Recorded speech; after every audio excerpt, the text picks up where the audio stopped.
The Dice Tower is made possible by listeners like you. Thank you for your support. And by Cool Stuff, Inc. Cool stuff, in stock, at coolstuffinc.com.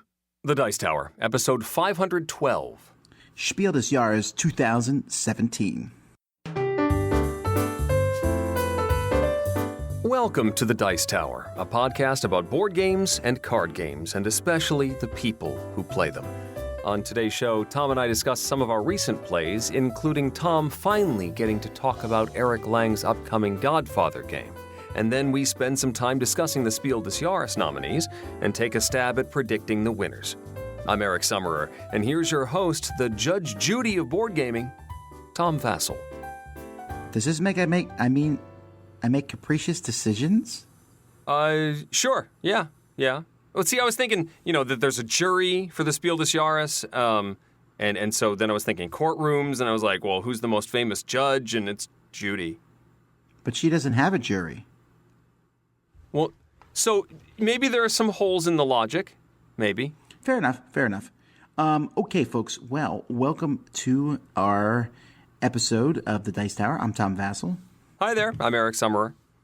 And we're going to talk about some games. We're going to just jump right into games because I mentioned at the beginning, we're going to talk about the Spiel des Jahres nominees and our thoughts on those, if we've played them, and kind of where we're on that. But we've played some other games. It's like game.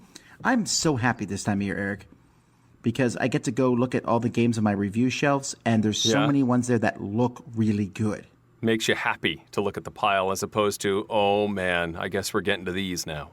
And yet Eric is still playing small games, which is fine. I think all yours are pretty small games here, right?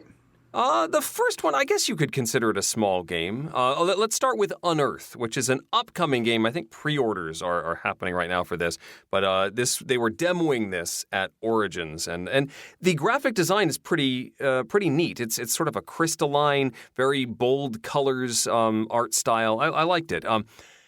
So in Unearth, you are trying to earn points by building structures. There's a row of cards that all have a certain break value, kind of like Smash Up, that when a certain amount of influence is placed on these cards, they will be scored and awarded to someone. And the way you place the influence on these cards is by rolling dice. You have a number of 6-sided dice. You also have one 4-sided die and a D8 as well in your player color. And on your turn, you're going to point at one of these cards and say, I'm going to go for this card, and you roll a die. You can choose any of the ones that you have available. You will then place that die on that card. If you have rolled a 1, 2, or 3, you get a token that has been placed on that card when it first showed up in the array. If there aren't any left, you don't get anything, but, that's your fault. You can use these tokens to build rings. They're hexagons. And if you build a ring, you get some sort of cool reward, like a structure to place inside the ring. And you can build multiple rings throughout the course of the game.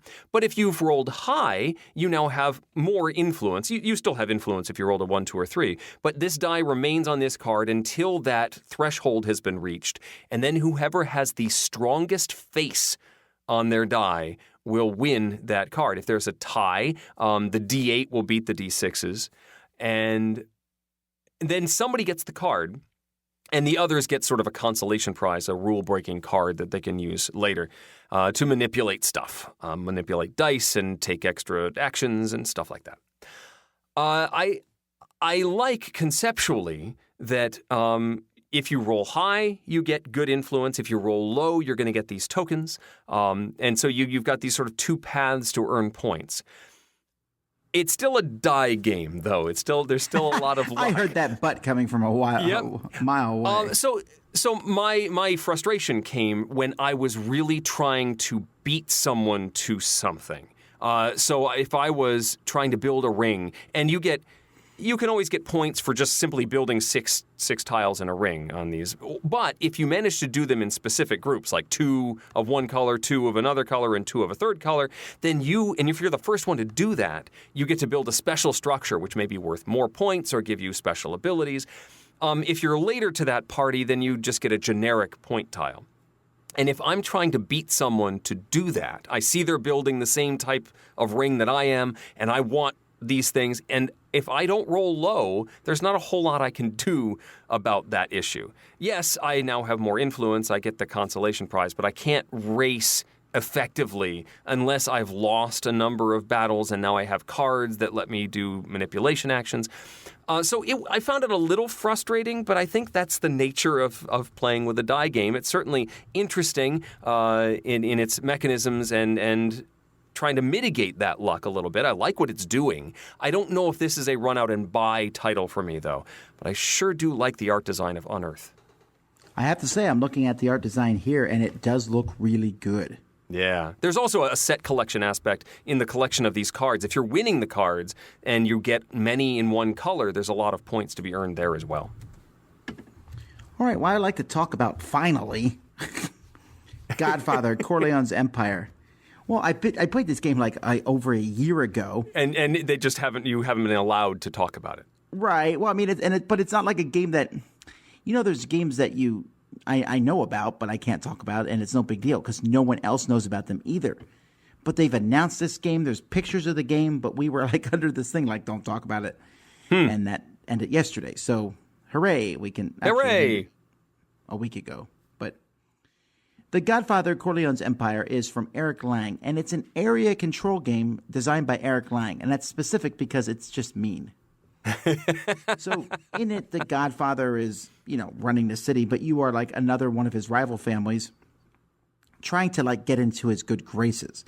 So you're going around and owning different parts of the city, and these parts of the cities are going to give you money, but you're trying to put this money into a suitcase. You will store this money in a suitcase, and only money in the suitcase counts at the end of the game.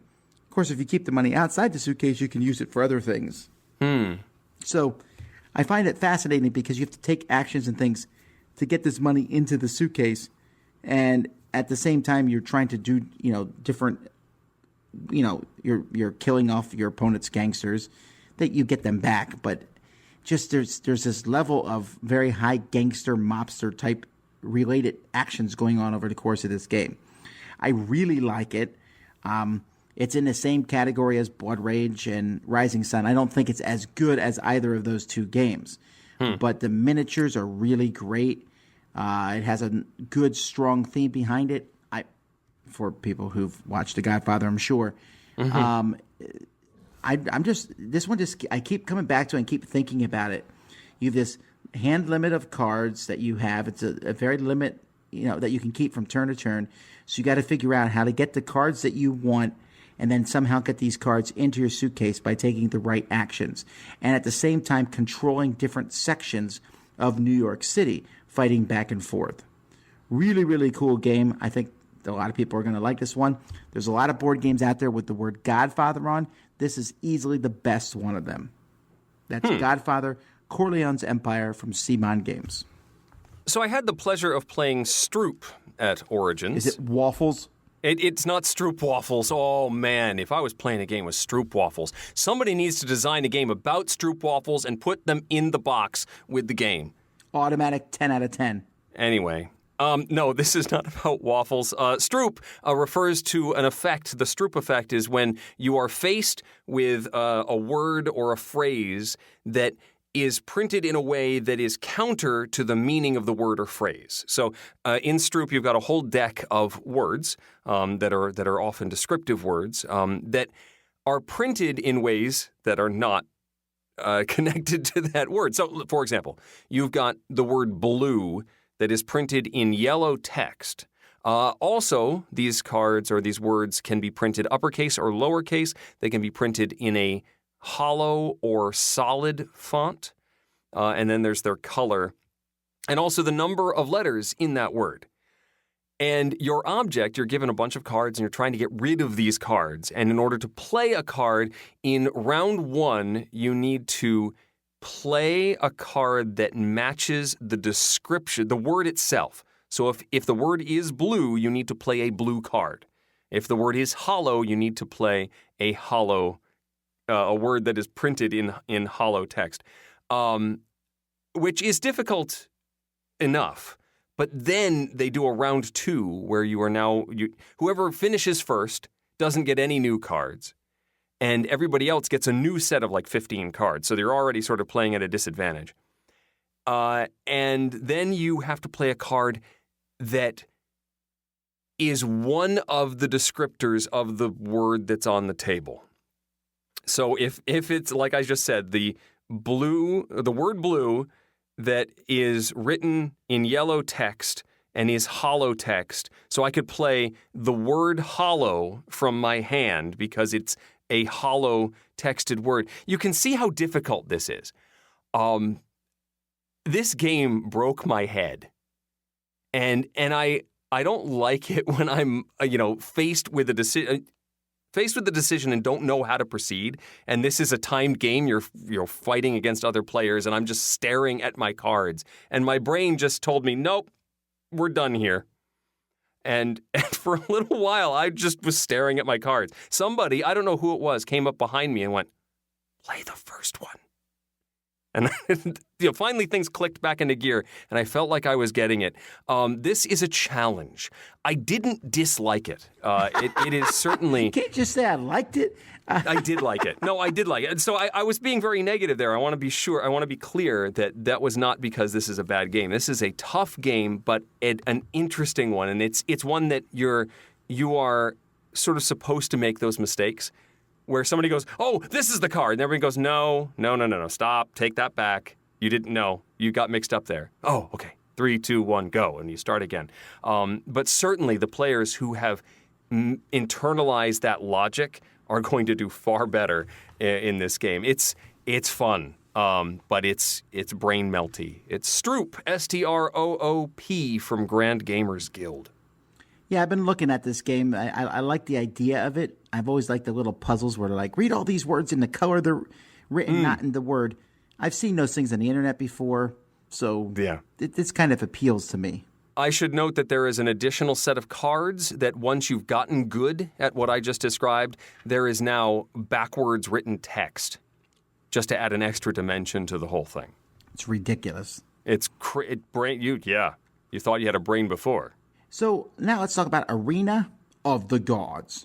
This is a new battling monster type game. I guess they're like ancient gods from Yellow Games. And at the beginning of the game, each player picks a god, and you're going to have this battlefield, this arena that you're moving around in. And you're going to be getting a weapon, a piece of armor, a steed, and a magic spell type card. So you put cards equal to the number of players. So let's say there's 5 players, you put 5 weapons out. You then bid with your life points. Everyone starts with 20 life points, and whoever bids the highest gets to pick whichever weapon they want, etc. And then you do the same thing with the steeds and the armor and the magic spell. So you have 4 cards. That's what you get for the game. And then on your turn, you're going to roll 7 dice, and you can re-roll them once, and then use the symbols on those dice to activate your cards, or just do some basic actions, move around the board and attack other people and cause them to lose hit points. Once one of the players has lost all their hit points, the game instantly ends, and whoever has the most hit points left is the winner. So it's very similar to games like Ultimate Warriors or Gekido, where you're going in and fighting. I mean, there's even going to probably be comparisons to King of Tokyo from Yellow. But it's more fighty than King of Tokyo, and it's also more tactical. There's actually reasons to move around the board. There's spots where you can go into and heal, and spots where you can go into and take damage. You can push people into walls and things like that. But it's also very light. There's a lot of dice rolling and then using those combos.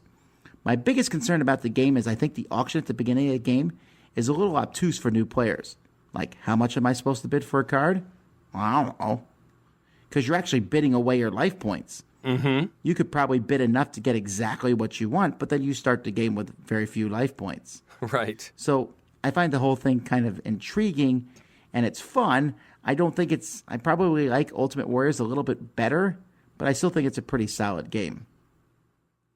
That's Arena of the Gods. Another game with a very sparse graphic design is They Who Were 8.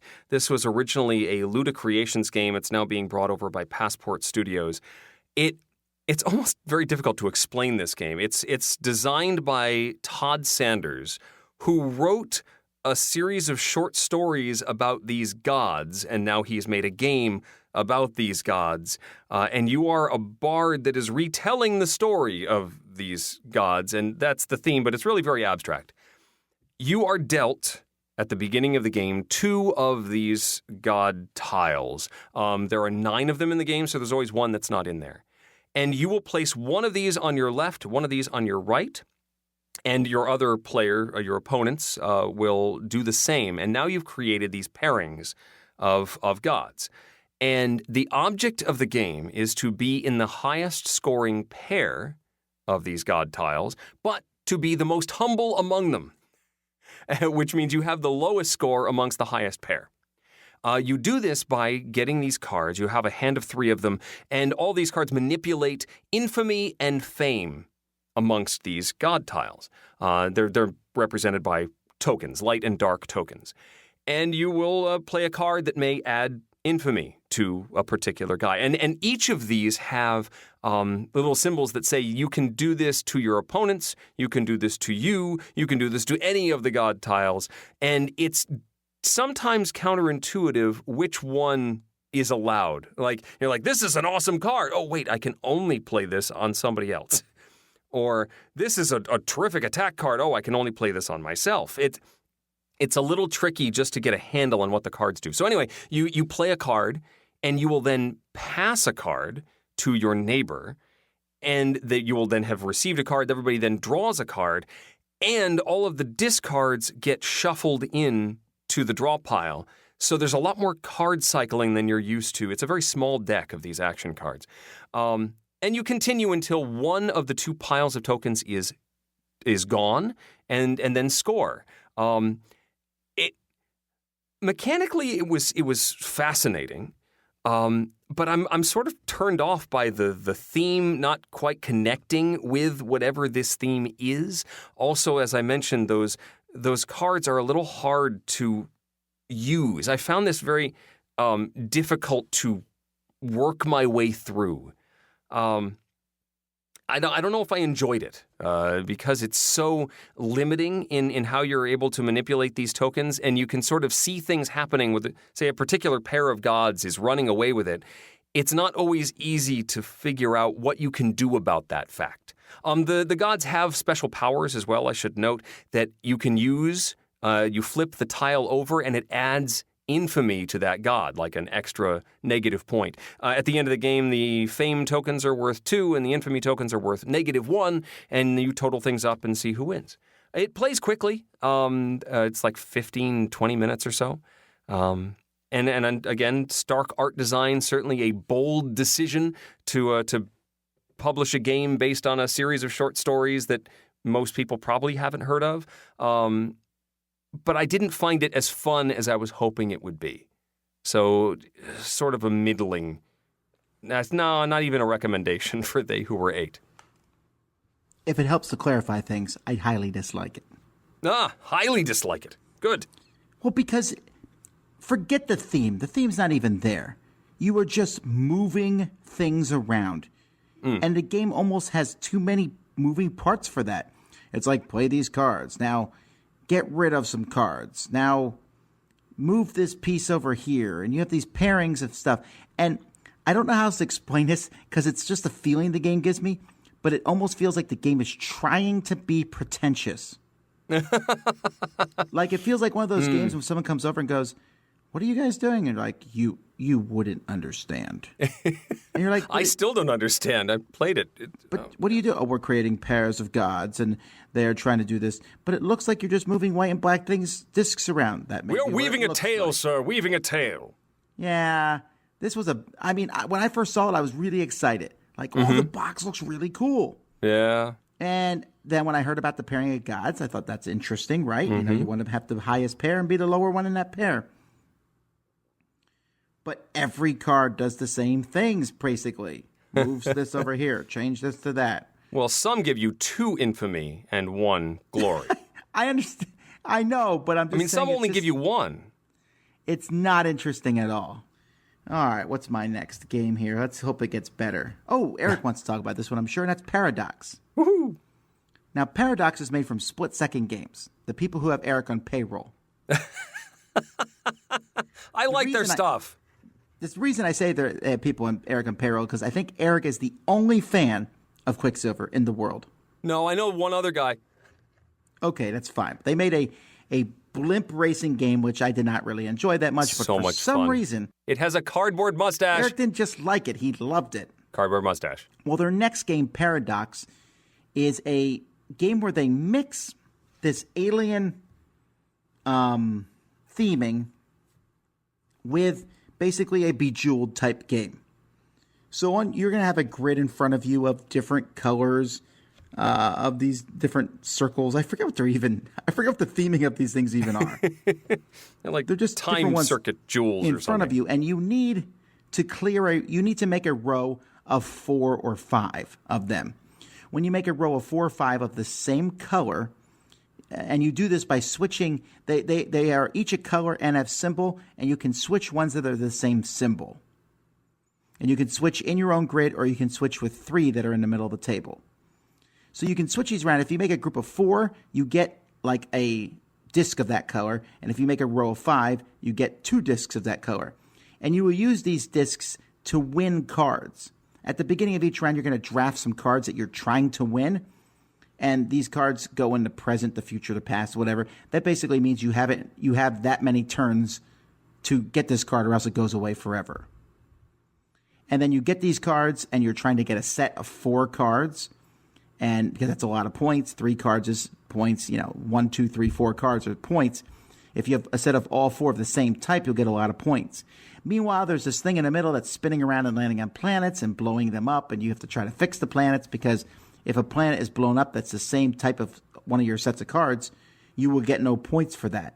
Mm-hmm. So you're trying to keep an eye on that too.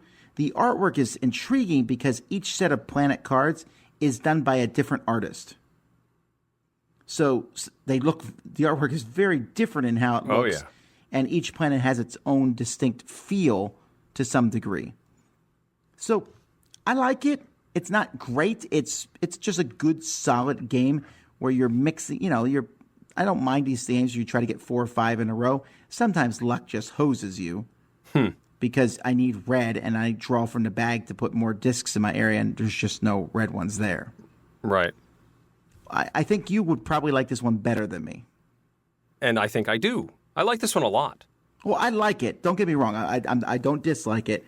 I feel like there might be one too many moving parts in it. Perhaps. There are also some extra layers of complexity that you can add in with, special scenarios and, new ticking clock elements. There's already a ticking clock as these cards that you're trying to draft sort of work their way off a conveyor belt and become useless to you if you don't complete them fast enough. Yeah, I see what you're saying, but I still I love the art design and how there's a past, present, and future card for each of these, and there's almost a story told if you manage to get all 3 cards for that planet. Well, yeah, you put them together and it forms a nice little, A vignette. Yeah, and it looks cool, and I like that, and it's a good, solid game. I just think that there are times where the luck plays a pretty major part in it. Okay. That's Paradox. Well, folks, let's talk about the Spiel des Jahres Awards. We will now predict the winner of the Kinderspiel des Jahres Award. Eric, we already made this joke last week on the video where we talked about this. Did you? I don't watch the video. Yeah, we know. And he gets on me for not listening to the podcast. Well, this is different. You're actually true. like in the room when we're talking. Shut up, man. That was last week, even though technically it was like 30 minutes ago. But yes, the Kinderspiel was Ice Cool from Brain Games, Captain Silver from Queen Games, and the Mysterious Forest or something from Yellow. Oh, yes, the Mysterious Forest. Yes. A roll and move, memory style type game. Captain Silver is pull things from a bag and try to guess what they are by feeling them, which is it's a pretty solid game. But honestly, Ice Cool won, and I don't think anyone in the world was surprised. That seemed to be one of the most obvious wins ever. It's got a really nice curb appeal to that one. The Mysterious Forest is also pretty neat as a memory game. I don't remember if we talked about it here on the show. I was waiting until my kids played it a few more times before we talked about it. But also, adorable little figurine in there. Yeah, my kids really liked Captain Silver. It's a good game. But, I mean, Ice Cool, everyone likes. And it's like one of the first times, I think, ever in the history of the Kinderspiel, the Kids Game of the Year award, where adults all over the world were like, yep, we've played that. You know? Yeah. Normally, when they come out with these lists, I'm like, all right, let's hunt these games down and find them. This was the first time where I already knew two of the games, and the third one, Captain Silver, I was able to get pretty quickly. Nice. We should probably back up now that we've talked about the Kinderspiel and just talk about really quickly what the Spiel des Jahres is. It's the German game of the year, but who decides what games are nominated and win ultimately? It's a self-selecting jury. These people, it's not, I don't know if it's their full-time job, but it's certainly a lot of work. They play a ton of games over the year. They work together. They're usually well-known journalists from newspapers and other things that are already involved in board gaming. And they get together and they publish a list of recommended games. They're like almost make the nominees. And then they have 3 nominees. And then they will announce the winners very soon, actually, after this podcast goes up. Mm-hmm. Or maybe before it goes up, in which case you will find out our predictions afterwards. But we recorded this before they announced the winners for the Spiel and the Kennerspiel, which is the advanced game. Right, but also, advanced game is still a little bit lighter. The whole awards tends to skew lighter than the typical board game geek user. No, as far as I don't even think that's true, Eric. I think it's the typical online board game fanatic. Okay. But even for people who play games, the Spiel des Jahres is a medium weight game. And people might say, well, that's really light. Well, that might be true for you as a heavier gamer. But for most people, that's what they can handle. And the Kennerspiel are more complex games. In fact, let's jump into that category first. Sure. So we got Raiders of the North Sea, which is the first Kickstarter game to ever make it into one of these categories. We have Exit the Game, and they picked the whole series here, not one specific game. Yeah, I mean, that makes sense. It's a system. I agree. And then Terraforming Mars, which is easily the heaviest of these 3 games and has the most going on. Mm-hmm. Now, I've played all 3 of these. I think, Eric, you've played the first 2. You haven't played Raiders, right? I've not played Raiders, but I've played Terraforming and Exit several times at this point. Well, I really don't think Raiders has a chance here. I mean, maybe I'm wrong, but I think it's one of the other 2. Which one do you think it will be? Well, Terraforming Mars is, even though this is the strategic award, I feel like this is maybe too complex for this. It's still a, advanced family gamers sort of thing. I think they might give the nod to Exit and award the innovation of the escape room movement. Well, they had a chance to do that last year with Time Stories, and they did not. That is true. Now, they do tend to like Cosmos games. Cosmos has been nominated often. Mm-hmm. And I kind of hope they win because I tell people then we'll see like 80 of these Exit games. Right, that's true. I want to see more of them. We're already going to see Terraforming Mars expansions. I want to see more Exits. I'm kind of surprised Terraforming Mars is on the list at all. Not because it's a bad game. I think Terraforming Mars is great. It's one of my favorite games. I'm just not. The component quality seems off for a Spiel winner. That's true. You usually see the traditional chunky wooden bits for a Spiel winner. But I think it's still a pretty interesting pick. I think Raiders of the North Sea is kind of the surprise entry. But if it won, it would be like the first Kickstarter to ever win one of these awards. Yeah. And it's kind of interesting because it was Kickstarted, and then it was picked up by a German company that then published it, which made it eligible for this award. And then Renegade Games has picked it up now to bring it to the U.S. So I feel like it's almost cyclical as it moves around. So, but that's still pretty cool. Well, before it was just a Kickstarter game. Now it's a Spiel des Jahres nominee. That's a big deal. Yeah. And Terraforming Mars is a really good game, but yeah. I think Exit, if I was voting, I would almost pick Exit, not because I like it better, but I think it's a better fit for the award. Yeah, I agree. Now, the Spiel des Jahres is the biggest of the three. It's the family weight style game. And for the first time, I've played all three nominees. I think Eric Me has too. Yay! That's right, because at Origins, I got you to play two of them. That was my task. Play the Spiel nominees, and I did. So King Domino, let's talk about that one. That's the one most people knew about in America because Blue Orange had already bought it in. Mm-hmm.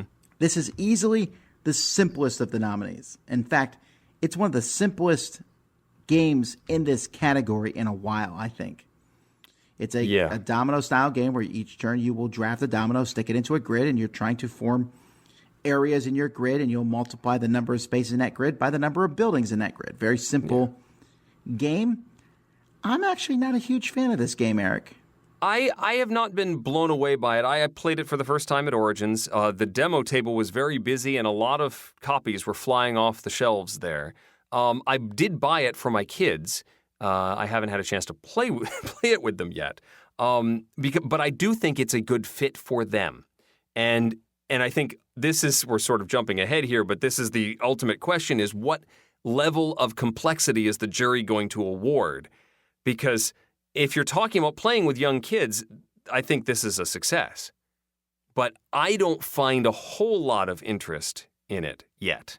Maybe I have only played the 5x5 grid, though. I have not played the 7x7. Okay, I'm there with you, although I think the 7x7 would just be a slightly longer, maybe more intense game. I'm there with Eric. I pretty much agree with him exactly on what he just said.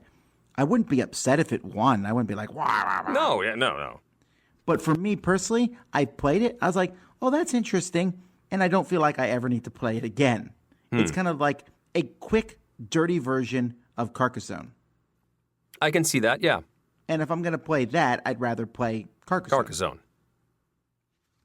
Now, the other two, Road to El Dorado, actually, it's not Road to El Dorado, it's Race to El Dorado. This game is not out in English yet. It's only out, it's from Ravensburger, out in German. However, there's minimal text on the cards, and they're simple, so you don't actually need to know any German at all. This is from Dr. Rainer Knizia, and it is a mix between a deck-building game and a race game.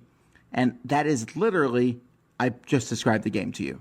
Yeah, pretty much. A little bit of Cartagena thrown in there, too, with the symbol matching.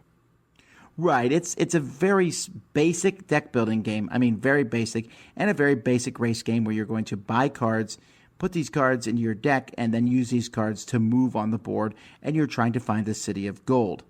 There's nothing groundbreaking here, except maybe there's a certain number of cards available at any given time, so you might be restricted in what you can buy. But overall, I was just extremely impressed with it, because even though I looked at them like, simple deck building, simple racing, when you put both together, it made a pretty solid game. And I actually think this one has a decent chance to beating King Domino, honestly. Yeah. There's a couple of little twists in the system in here. I mean, you only got certain cards available, and then when one of those slots for available cards empties out, the next player to buy chooses which card fills that slot. So, and there's only 3 of each card, so you know that the next 2 purchases are now available if you just bought one of them. And that can sort of, you know you're getting a cool card, but you know you're making 2 more of those available to other players at the same time, since you can only buy one at a time. Also, the timing aspect of, do you continue to build your deck, or do you really make a push to push your way through the board? Variable board setups, extra rules that you can put into play. I think this does have a good chance of getting the nod. And once that happens, we'll find out who has it for English publication rights. Because if let's say this wins, someone's going to pick it up. Oh, sure. If it doesn't win, that may not happen. We've had Spiel des Jahres nominees in the past that have not been picked up for English. Interesting. Now, the third game in the Spiel thing is Magic Maze. This one I do not think is going to win, but I love it anyway. It's my favorite of the 3. I would be shocked if it won. It's a cooperative speed game in which players are trying to get 4 different fantasy characters to different spots in the mall to rob them all at the same time and then get out. And I watched Eric and a group of 3 other folk stumble their way through this. I'm getting better. Right, it is definitely after your first game, you're like, okay, we got this. But then you can also make it much, much harder, too. Well, it's like 17 levels, you said, right? Yeah. What level did you get? Did I have you play on level 2, or did you just play level 1? I think I've played up to 3, I think. So what are your thoughts on the game? I do really like it. It requires a certain amount of efficiency and communication, except you can't talk. So there's a couple of moments when you can talk that you need to be very clear about what you're doing and what your plan is. You don't know where everything is. There's a sort of an exploration aspect to the game as well as communication and just being aware. There's these 4 different pawns to keep track of, and you can't watch them all at once, and then all of a sudden you've got this pawn that says, you need to do something here, that somebody's slamming at you. Sometimes Tom slamming at you, saying you need to do something. And it's that brain freeze thing again. I don't know. Why are you yelling at me through the, placing of a pawn? Why are you attacking me? Because I don't know. I don't see what it is you want me to do. There's a lot to pay attention to, and that's part of the challenge. This is definitely a overcome the situation game. I want to play more. This game probably fascinates me and has me wanting to play it more than the other 2. But I agree. I don't think this is quite the right fit for the award. Well, that's the thing. See, the award is for families. And I would play King Domino with my wife and kids. I would play Race to El Dorado with my wife and kids. I think that some of them would get mad in Magic Maze. Yeah. There's a lot of frustration that comes with Magic Maze. Now, I like it. And if it wins, I'll be like, woohoo, yay. Yeah. But again, just not really sure on that. My money's on Race to El Dorado to win. But again, I wouldn't be surprised if King Domino does. King Domino certainly has the buzz just because it's available. I mean, we're seeing it from this side of the pond, too. This one's available here. El Dorado feels like the more traditional pick for this, too. It just has Dr. Knizia, right? Yeah. I would not be at all surprised if it won, and it probably is my pick to win. It just feels like the traditional pick. Well, we'll see if we're right or not. Folks, if you're listening to this on the date that we publish it, Dice Tower Con starts tomorrow. Oh, my goodness. If you're coming to Dice Tower Con, there is no way you can miss us. This is one con where we are findable. So please feel free to say hi to us. We get to play a lot of games at Dice Tower Con, but it's okay to interrupt us and play, when we're playing, just to say hi. We'd love to talk to you. It's going to be some really fun things. But if you can't go, we're going to be streaming a lot of our events from Dice Tower Con live. Ooh, cool. So keep an eye on our channel for the different events that we have up. And we're planning to have a camera just sitting there during the day, pointed at the convention. That doesn't sound dangerous at all. What do you mean by dangerous? Yeah, just who knows who could wander by. Thanks, Eric. We weren't trying for that. What do you think is going to happen? Streaking in the Dice Tower Con? Well, no, I'm not thinking of that. I'm just, You're just worried that you're going to get caught cheating. Possible. They'll be like, zoom on that table. It's like a casino. Zoom in on that table. It's Get the the cards. pit boss. Sir, you were cheating in Dominion. You did not discard properly. You didn't shuffle that very well, did you? I saw some clumping. That's true. Moving the cards around a little bit, sir, does not constitute as a shuffle. It was just a pile shuffle. Give it to me. I'll fix that for you. Give it back. Pit boss. I'm the Dice Tower pit boss. Well, we do need to get ready for that. Our next episode is actually going to be a little out of order here, folks. We normally do one with a special guest and then another one. Our next episode is going to be a break in that. We're going to actually stream it live and then record it and post it later. But the Dice Tower Awards. Mm-hmm. Followed by the live show that we recorded at Origins not too long ago. Yes, I think. That's the plan. That's what you told me a few weeks ago. Yeah, probably. Well, anyway, come back. Come say hi to us at Dice Tower Con or watch us stream live. Either way, be involved this week. We have more stuff coming. We have more exciting guests lined up for future shows. It's going to be a great time. And until next time, I'm Tom Vassell. I'm Eric Summerer. And you've been listening to The Dice Tower. Thanks for listening. Promotional consideration has been provided by game publishers in the form of review copies of games. This episode, number 512, was recorded on June 22nd, 2017. Coming up next week, it's the Dice Tower Awards ceremony, live from Dice Tower Con in Orlando. This podcast is sponsored by listeners like you. Thank you for your continued support. And speaking of support, the Jack Vassell Memorial Fund is dedicated to providing support to members of the board gaming community in their hour of need. If a catastrophic event has become more than you can handle, find out how we can help at jackvassell.org.